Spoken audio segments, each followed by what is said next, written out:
Kristo bavandimwe, Kristo Yesu akuzwe. Turi mu gihe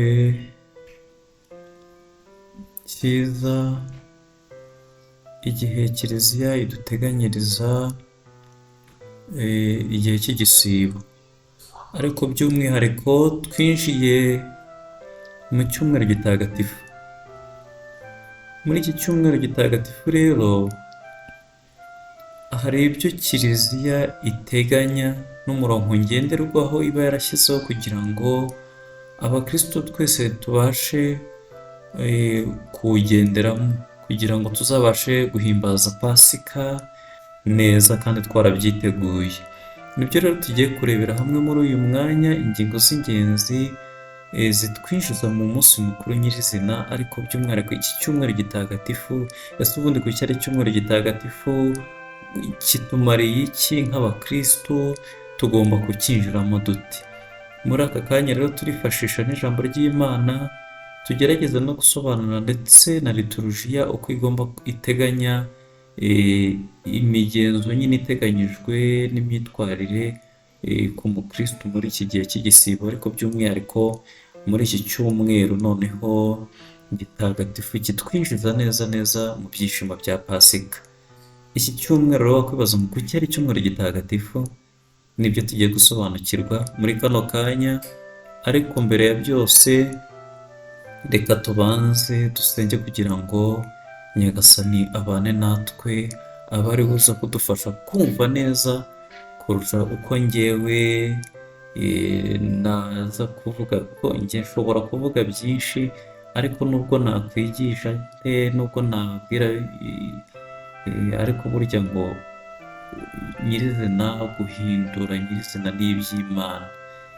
Mutege amatwi rero dufatikanye, hanyuma tugire aho tuva ndetse n'aho tujya. Reka tubanze dusenge kugira ngo Nyagasani sinze kuvuga ibyanjye gusa bwite, ahubwo nze ko ibyo ndi buze kuvuga nze kuba mfashijwe na Roho w'Imana, kandi namwe abaza kubyumva abashe kubafasha neza gusobanukirwa. Karibu rero dufatikanye mu isengesho. Ku izina ry'Imana Data na Mwana na Roho Mutagatifu, amen.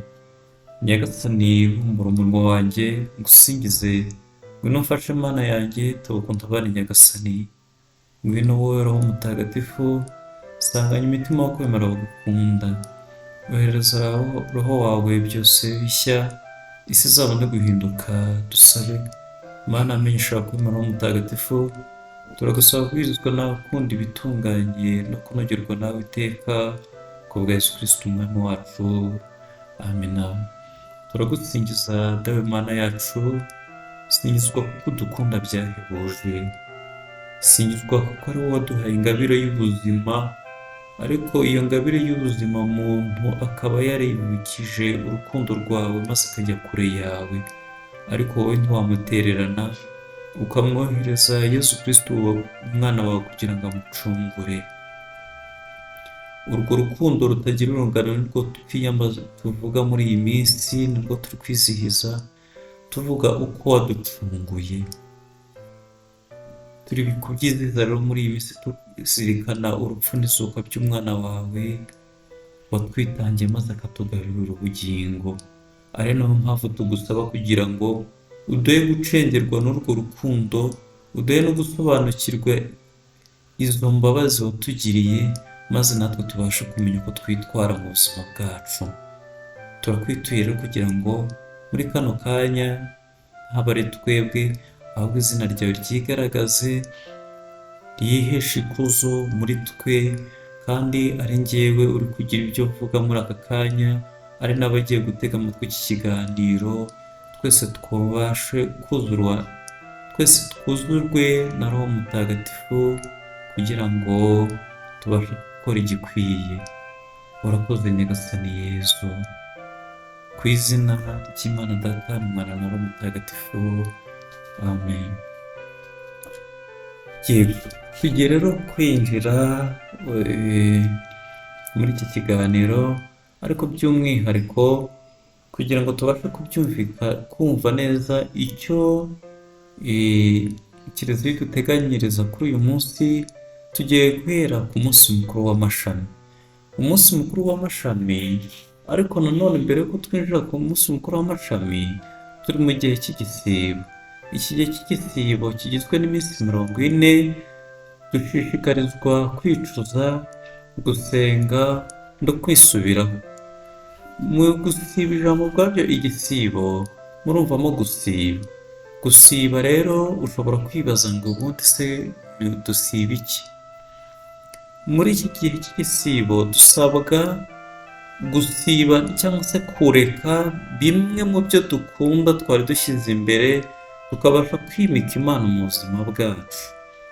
Iyo tuvuze gusiba, abantu benshi bumva gusiba kurya cyangwa se kwirirwa utariye. Yego, nabyo ni ugusiba, ariko hari n'abirirwa batariye ibyo bagombaga kurya ku manywa bakabibika, noneho nimugoroba rwose bakaza nanjye kuvuga ibitari ngombwa, ariko bakaza kurya rwose bivuye inyuma, bakarya bya bindi byo ku manywa n'ibya nijoro, noneho ku buryo umuntu ashobora no kurara agayagurika, ariko akavuga ngo nasibye. Gusa ko gusiba, bavandimwe, Bibiliya itubwira igisibo gishimisha Imana.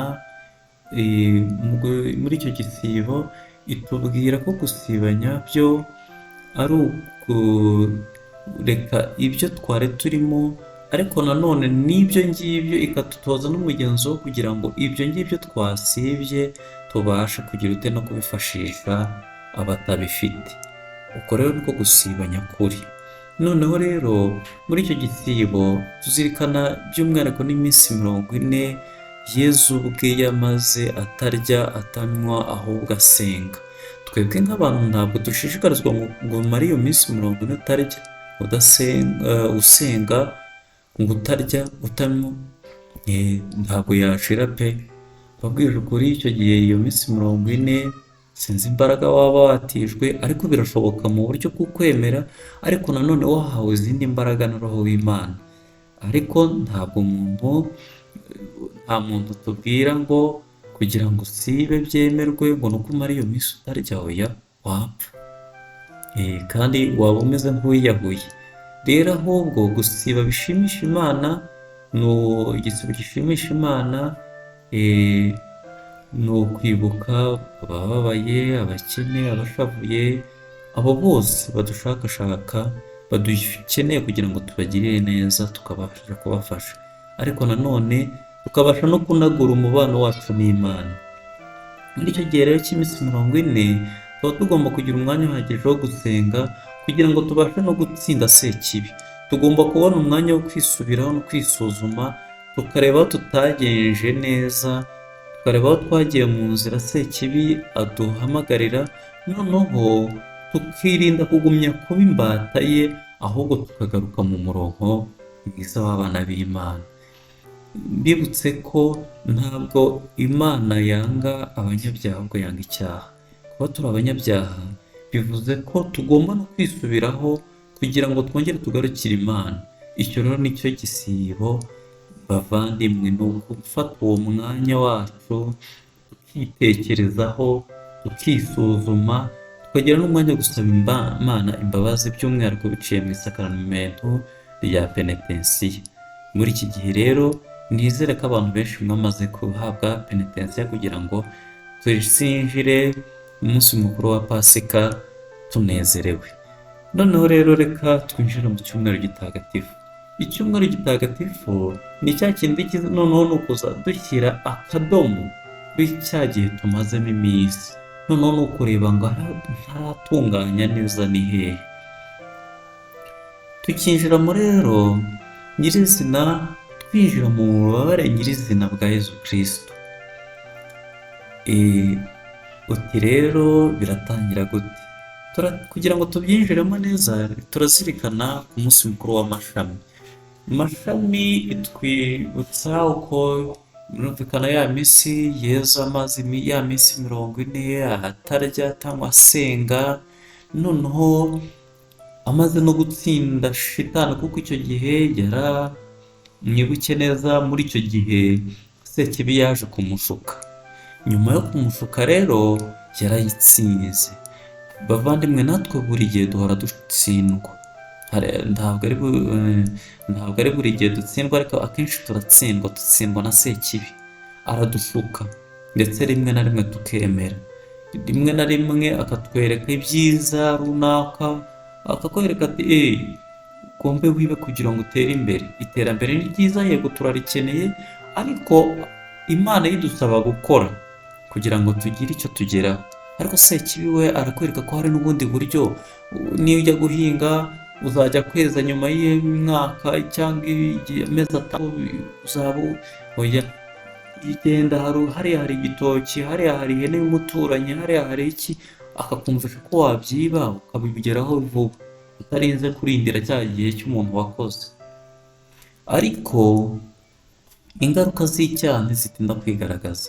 Niho hahandi uzumva umuntu bamwibye, muzi biba iyo umuntu bamufatanye ihene, igisebo n'iki, umuntu bamufatanye igitoki cy'abandi, umuntu bamufashe yakoze gutya na gutya, n'ibindi.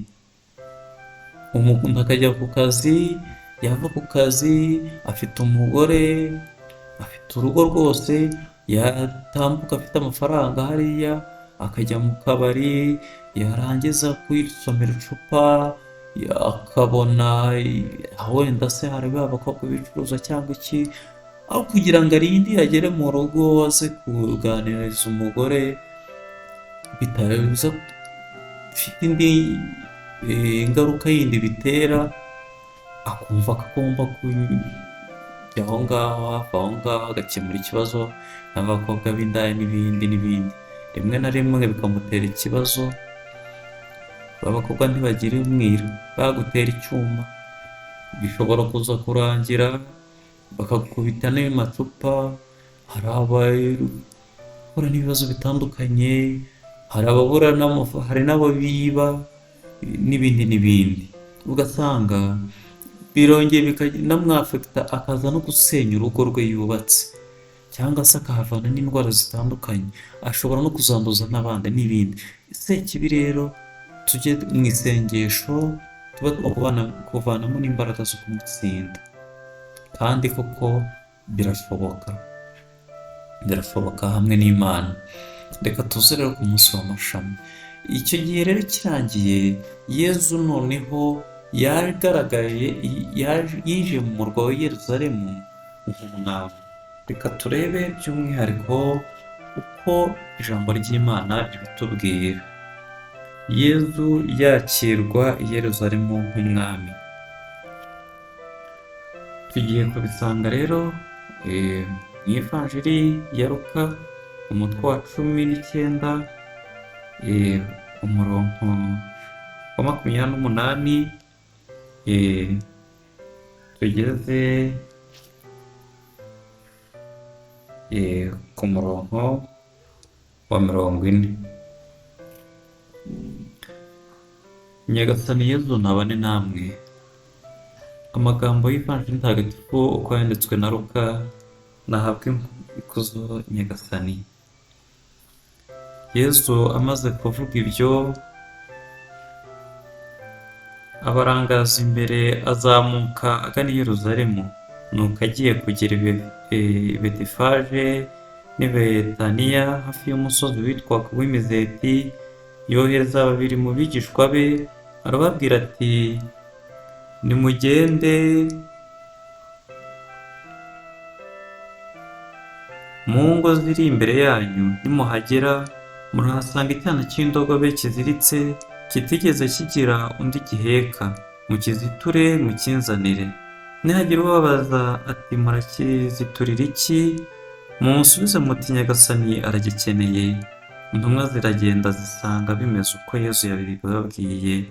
Igihe bakikizitura, ba nyiracyo barababaza bati, icyo cyana cy'indogobe murakiziturira iki? Baravuga bati, Nyagasani aragikeneye. Nuko bakizanira Yezu, bagerekaho ibishura byabo kuri cya cyana cy'indogobe, maze bishazaho Yezu. Uko yagendaga niko baramburaga imyambaro yabo mu nzira. Ageze ahamanuka ku musozi w'Imizeti, abigishwa bose basagwa n'ibyishimo, batangira gusingiza Imana mu ijwi riranguruye kubera ibitangaza byose babonye. Nuko batera hejuru bati, nahabwe impundu umwami uje mu izina rya Nyagasani, amahoro mu ijuru n'ikuzo mu bushorishori bwaryo. Bamwe mu bafarisayi bari muri rubanda baravuga bati, mwigisha, cecekesha abigishwa bawe. Yesu arabasubiza ati, ndabibabwiye, n'iyo aba baceceka, amabuye yo yasakuza. Iyo ni ivanjiri ntagatifu. Haragasingizwa Kristo. Twumvishe Yezu rero ahangaha azamuka aje i Yeruzalemu. Amaze kugera i Yeruzalemu, abantu ndetse burya n'imbaga nyamwinshi yose yaraje, batubwira mu yandi mavanjiri uko rubanda rwaje rugatera hejuru, rugasasa imyambaro mu nzira, ibitambaro byabo mu nzira hanyura. Noneho Yezu uri ku cyana cy'indogobe, arangije uko atambuka, rubanda bakavuza urusaku bavuga, bagatera hejuru bati, hozana, nasingizwe uje mu izina rya Nyagasani. Ariko reka tuzirikane ikintu gikomeye. Yezu yinjiye mu murwa wa Yeruzalemu nk'umwami. Yezu ntabwo yari umwami wa Yeruzalemu, oya, ni igitangaza gikomeye. Yinjiye mu murwa ariko nk'umwami. Ariko wakwibaza ngo yinjiye mu murwa wa Yeruzalemu nk'uwuhe mwami?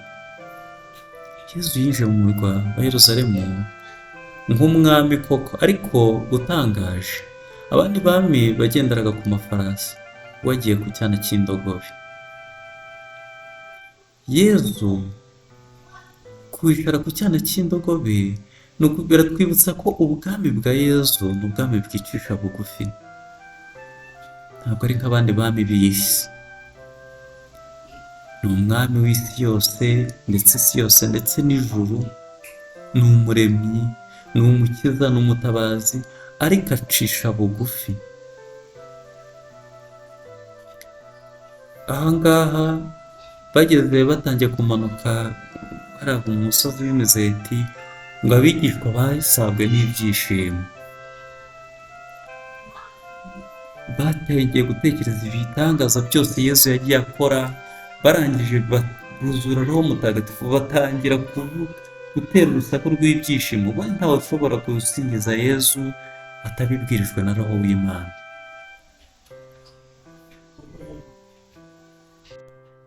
Ikintu gitangaje rero bavandimwe, rubanda bose barabasingizaga Imana bavuga bati, hozana, hozana, ntihasingizwe.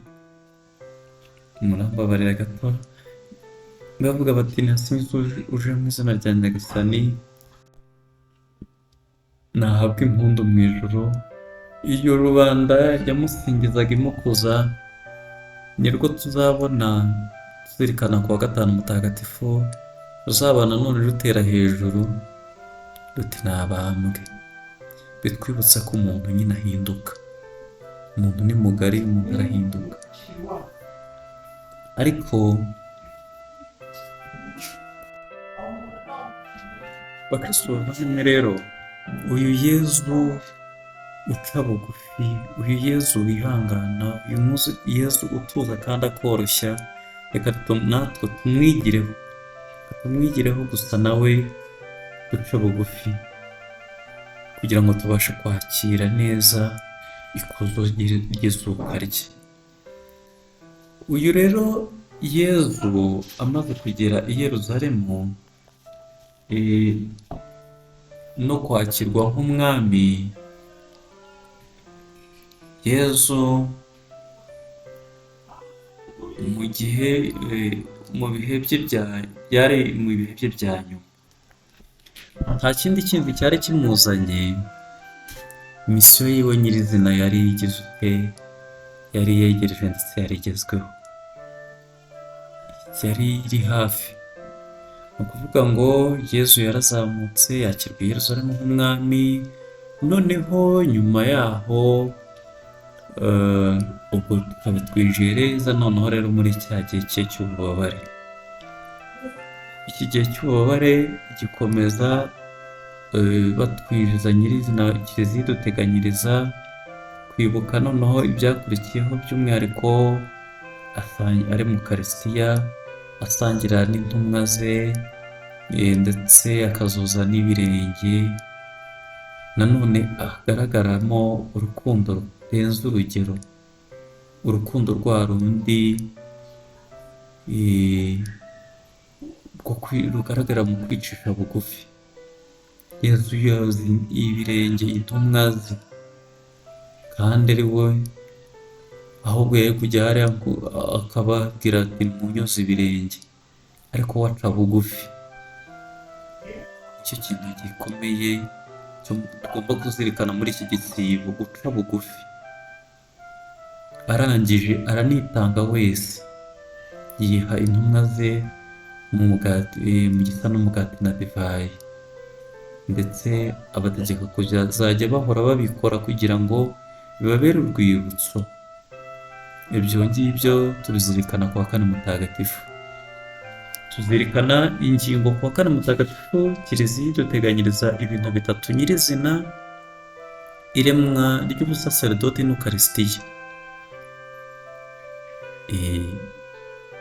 Ariko nanone ni ukuvuga ngo hari igikorwa cya mbere cyabanje ari cyo koza intumwa ibirenge, guca bugufi nyirizina, bikagaragaza urukundo umuntu agomba gukunda abandi, akemera guca bugufi, akabitangira, akabona n'ubwo ari we ahubwo wari ugize ute abandi bagakwiye gukorera. Nyuma y'icyo ngicyo tukongera tukazirikana noneho ingingo yo gusangira nabo, akabiha we ubwe, akitanga, iremwa ry'ukarisitiya. Ariko nanone agatanga n'ububasha avuga ngo mujye mubikora bibe urwibutso rwanjye. Yatanze n'ubusaserdoti aho ngaho, noneho aha nyirizina ba bandi bamukurikiye ububasha bwo kuzajya bahora bagira ute, batanga, batura icyo gitambo kizima cya Yezu ubwe, bakagitura Imana kugira ngo gihore gihongerera isi yose umukiro. Ahantu harakomeye cyane. Noneho ku wa kane mutagatifu, icyo gihe yari araye ari budupfire. Buriya muri iryo joro niho yavuye aho ngaho, aza nanone mu murima w'imizeti. Aho ngaho niho atangiriye agahinda n'umubabaro. Arongera afata umwanya wo gusenga, kuko yari azi ibigiye kumubaho. Ikibazo rero aha ngaha twakwibaza nk'abantu, twebwe iyo tugeze mu bihe by'amage n'amakuba, mu bihe by'amage n'agahinda, twirukira ese twirirwa gusenga, twitura Imana, cyangwa turaboroga gusa? Hari umuvandimwe we w'umupasiteri wavuze akantu gakomeye, kandi nanjye nasanze ariko, aravuga ngo burya si byiza gusenga gusa uri uko ugeze mu gihe cy'amage, ngo uba umeze nk'umuntu ngo wasabye kredi, noneho ngo uko uhembwe bakishyura. Ibaze nawe iyo nyine wasabye kredi, muzi uko bigenda. Sisiteme yo baraguhemba, umushahara w'ukwezi waza, ubu ukabona mesaje barakoze kwishyura, ku buryo ushobora kubura ikintu utahana mu rugo bakaburara kandi wahembwe. Biba byiza rero iyo usanzwe ufitanye umubano n'Imana, noneho mu gihe cy'amage ugasenga wibutsa Imana. Biba byiza iyo usanzwe utunganira Imana, noneho washyika no mu gihe cy'akababaro ukibutsa Imana ati Nyagasani ndeba, bana nanjye, bagukomera. Hari n'ibitubaho mu gihe cyacu bikomeye, bitari ngombwa ko Imana itagomba kubikuraho, ariko ikaduha imbaraga zo kubyakira no kubibamo no gukomera. Yezu nawe yageze aho avuga ati mu gusenga akavuga ati nyagasani inkongoro niba ari byo bibona bikwiye, iyi nkongoro yicisha ukubiri nanjye, ariko ngo ntibibe uko njyewe nshaka ahubwo bibe uko wowe ushaka. Hari amakuba rero tunyuramo, ibibazo tunyuramo n'ibigeragezo tunyuramo, ariko tugasaba Imana ngo ibicishe ukubiri natwe, ariko niyo itabikoze, kuko ntibigomba kugenda uko twe dushaka, nibura ukayisaba ikagutiza imbaraga zo kubinyuramo gitwari. Iki ni ikintu gikomeye. Ububabare rero butangira aho ubwo Yuda yarayagaburiye, azana n'abigishwa be, azana ko yaciye ruhinga inyuma ajya kugambanira Yezu.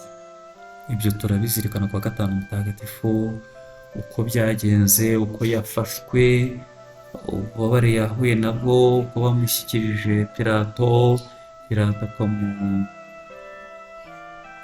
akamwohereza kwa Herodi, kandi ahantu Yezu abera igitangaza. Herodi niba mumuzi, yahoraga amushaka kuva kera kugira ngo abone, amenye n'ibyo bamuvugaho n'ibitangaza yakoraga, ariko niba mubyibuka, ntabwo ari icyo cyonyine yamushakiraga.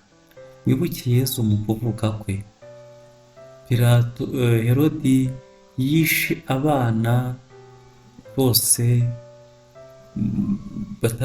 bakiri bato bakivuka, impinja arazica arazimara kugira ngo Yezu apfiremo. Kandi yari yabwiye n'ubundi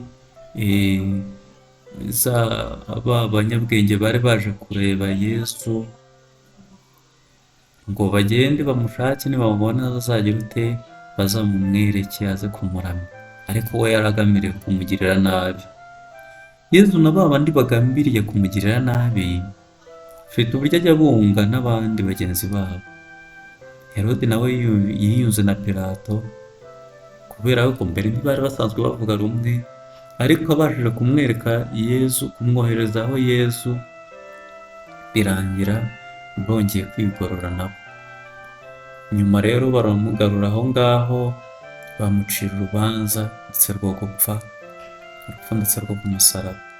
Ibyo byose tubizirikana kuwa gatanu, ndetse hari ikiganiro kuwa kane mutagatifu nzabashyiraho nanone ikindi kiganiro kibanda kuri uwo munsi nyirizina, n'uwa gatanu mutagatifu, ndetse ubu ndi kubinyura hejuru mvuga nyirizina iki cyumweru gitagatifu muri rusange. Noneho nyuma bikarangira Yesu kuri uwo munsi ku isaha ya 9 yitabye Imana se yongeye ku isaha ya 9 araca. Mu gihe cy'isaa 6 yari abambye ku musaraba, ariho isi yose yacuze umwijima, ndetse no kuri uwo musaraba aba ari umunyembabazi. Umwishe umwe mu bo bari babambamye wari umunyabyaha, ari umujura ruharwa, abambye aramunyega ati ngaho dukize ko wumva ngo wakijije abandi. Ariko igitangaza ni ukuntu rimwe na rimwe dusaba, tunenga abantu kandi tubasaba. Yaravugaga ati uwakijije abandi ikize natwe udukize. Ko yamunyengaga wakwibaza ngo kuki atamunyeze, nyine avuye ati ngaho ikize umanuka aho turebe twemere, ariko akarengaho ngo natwe udukize. Ariko mugenzi we ati nyamara yewe n'umwana w'Imana nta cyaha yakoze. Akanasaba Yezu ati urampe nanjye kuzagira ihirwe ry'ijuru, ndetse Yezu ubwe akamwemerera, akamubwira ati ndakubwiza ukuri, uyu munsi turaba turi kumwe mu ihirwe ry'Imana. Mwibuke Yohani na Yakobo ndetse na Petero bari kumwe, muri gihe bari kumwe hari igihe Yohani, ngira ngo ni Yohani na Yakobo sinibuka neza, bigeze begera Yezu ziriya ntumwa bari abavandimwe, baramwegera baramubwira bati ariko wazaduhaye kuzaba turi kumwe nawe mu bwami bw'ijuru, umwe ari iburyo bwawe undi ari ibumoso. Cyari ikintu cyiza basabye, ariko Yezu ntabwo yabibemereye ngo ababwire ati ndabibahaye, kuko bagomba guhita batangira kwiyemera kuri bagenzi babo, bagatangira kugira ute, bakazavuga ati n'ubundi twe twarabihawe, twahawe kuzaba abantu bakomeye mu bwami bw'ijuru, bakirarira. Kandi Yesu ingoma ye ni ingoma icisha bugufi. Uyu nguyu kubera ko yacishije bugufi, ndetse ari no mu gihe cye cya nyuma hafi mu rupfu, asabye Yezu ihirwe ry'ijuru, kandi yarasanzwe ari umunyabyaha ruharwa, ariko Yezu noneho we agize ute, aramwemereye, aramubwira ati ndakubwiza ukuri turaba turi kumwe.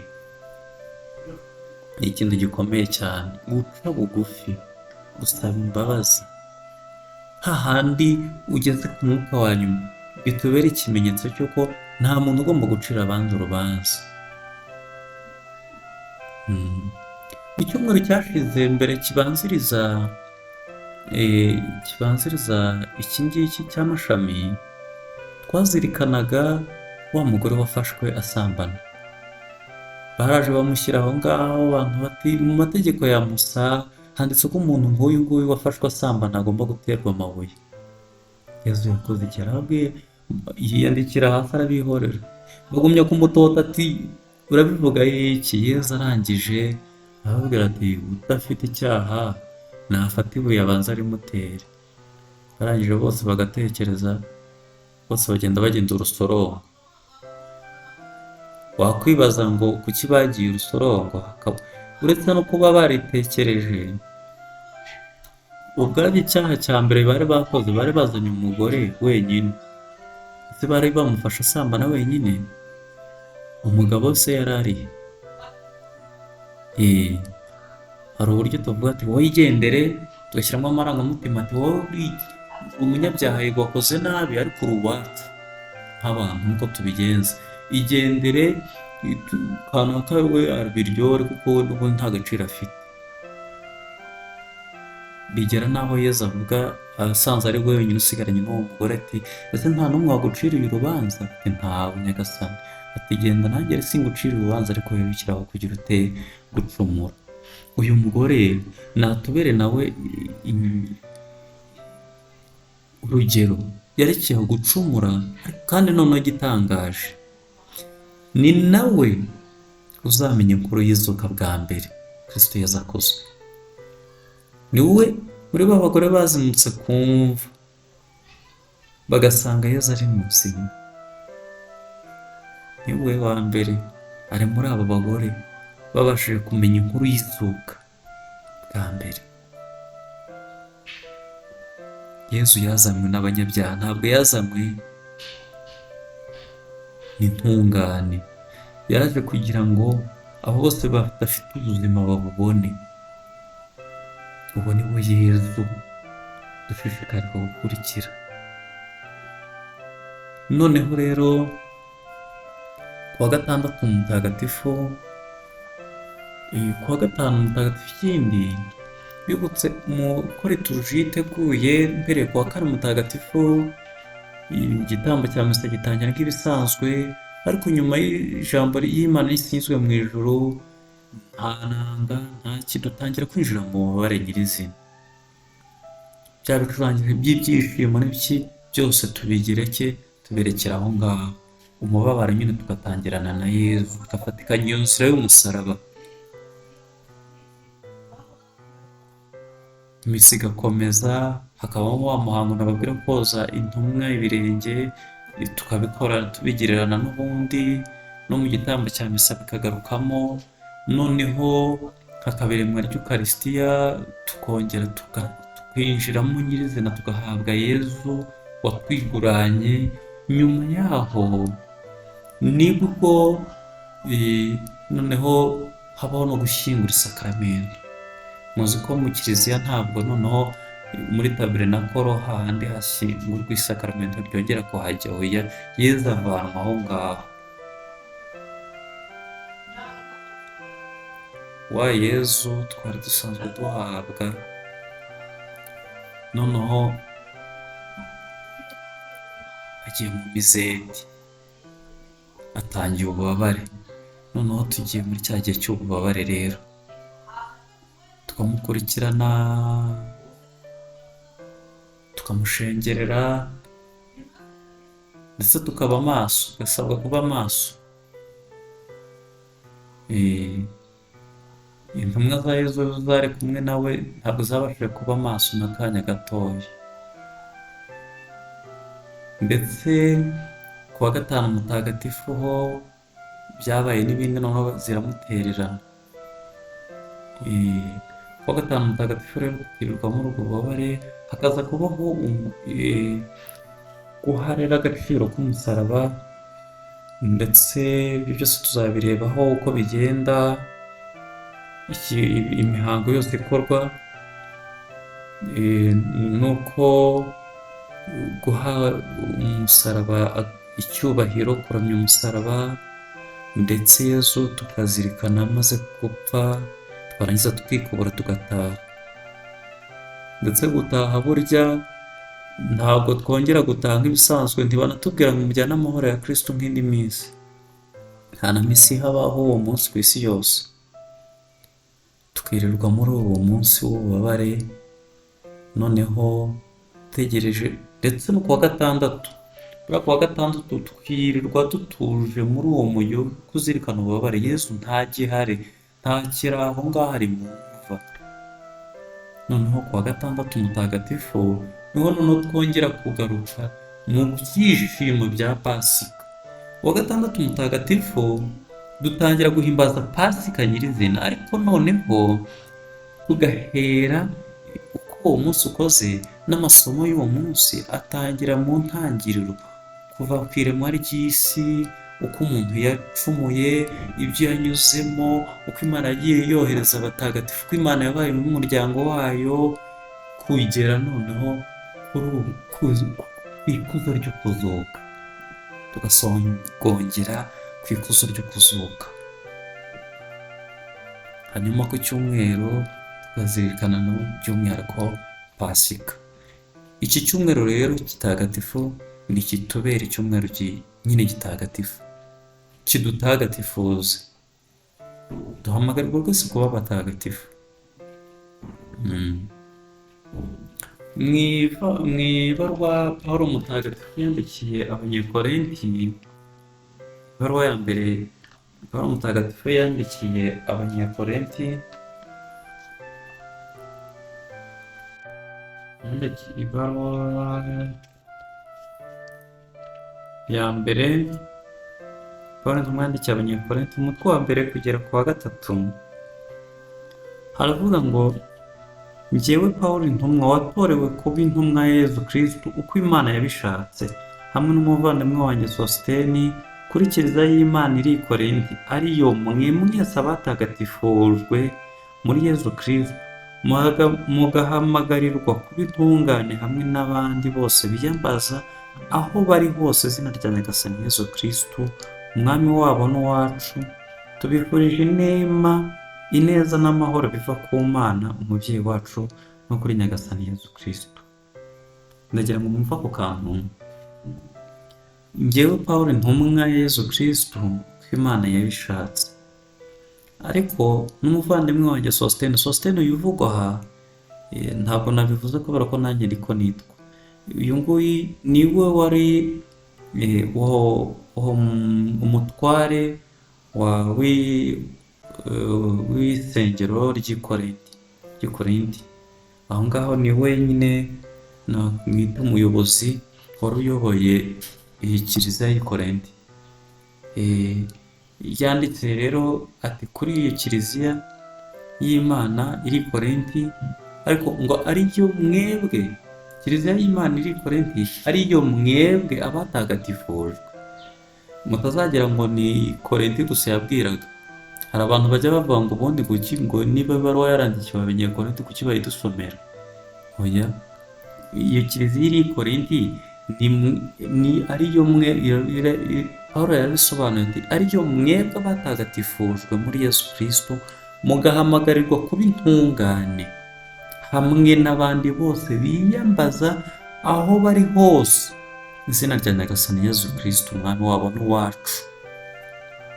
Abo ngabo bisobanura ko twese duhamagarirwa kuki ubutungane, duhamagarirwa kuba abatagatifu.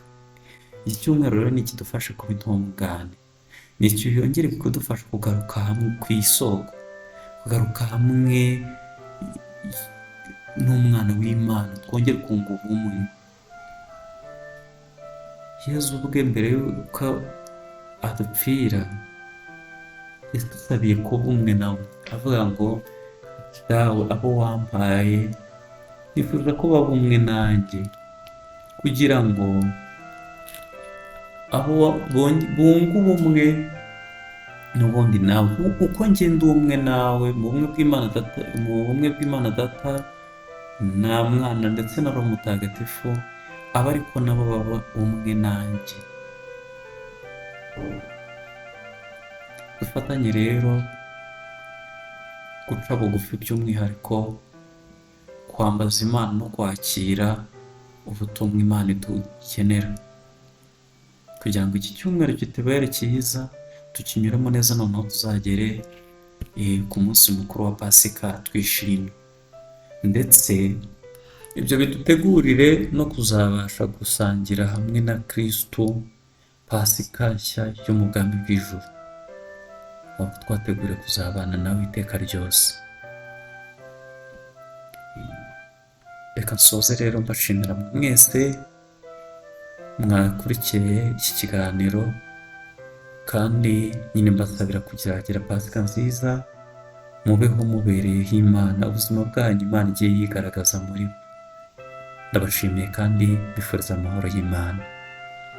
Reka dusoze n'isengesho, asigaye mukomeze kugubwa neza. Ku izina ry'Imana Data na Mwana na Roho Mutagatifu, amina.